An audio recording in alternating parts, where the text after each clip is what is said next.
dostat se až sem na tohle pódium a být muzikant nebylo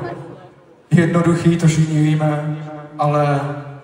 to, jak moc mě mrzí, že mi to vzalo spoustu času s rodinou a spoustu času s těma nejbližšíma a udělalo to ze mě chvílema i zlýho člověka, protože Stein není vždycky Petr a Petr není vždycky Stein.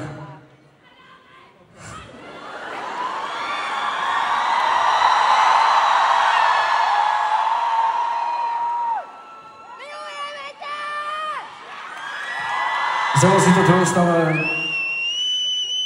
když jsem byl takovej,